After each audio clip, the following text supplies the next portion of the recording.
name is Sandra Djwa, and I'm the author of Journey with No Maps, A Life of P.K. page. It's always a question how you write a biography. I myself prefer not to come in too much in the text as the biographer actively writing. I prefer to let the life carry itself. But in the case of P.K. Page, I met her in the 70s, April 1970. And I think that's the point at which I come in the text in the book itself. At first, I saw her rather briefly and occasionally, and I do report on that. But in the last decade of her life, I was working with her full-time, or at least quite regularly. And so the biographer comes in more often. I think, on the whole, I prefer to let the story go on in a rather impersonal way, with just the subject's voice coming through. And she has such a wonderful voice, the poet's voice, that in a way it's an impertinence to insert yourself. But at the end it was material, because we were talking about biography. The process of writing P.K. Page's biography was a difficult one. Her poems were not collected and dated. Her art was not collected and dated. Her fiction was all over the place, as indeed was her art.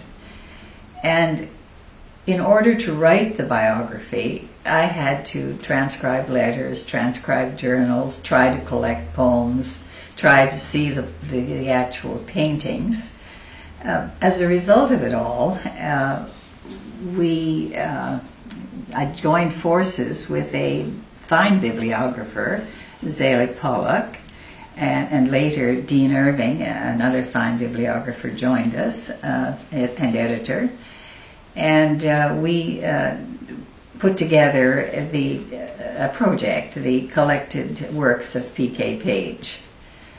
So some of Page's diaries have now been edited, and they're coming out, and Pollock has produced a collected poems, and Irving and I are working on the collected letters. So the collected letters will be the next project, I suppose. I think book prizes are enormously important. First of all, they say that your peers have read and valued your work. And after a decade with a single subject, it's nice to hear that. They're important for another reason. Biography is a very expensive hobby, which is what it is for a retired professor. You have to make journeys, you have to interview people, you have to go different places and see different things, and it all costs money. Eventually, you end up paying for it, despite the good offices of grants, and for which I'm very grateful, and which have been very helpful with the P.K. Page project.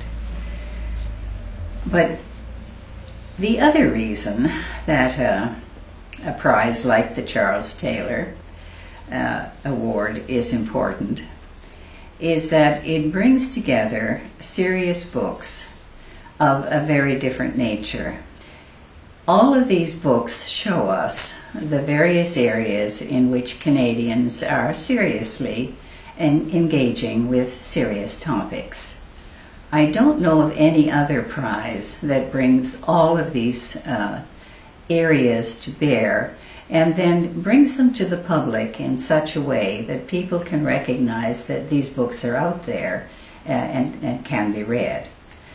At a time when the book publishing industry is having considerable difficulty because of the new industrial revolution to the electronic age, I think this prize is very important.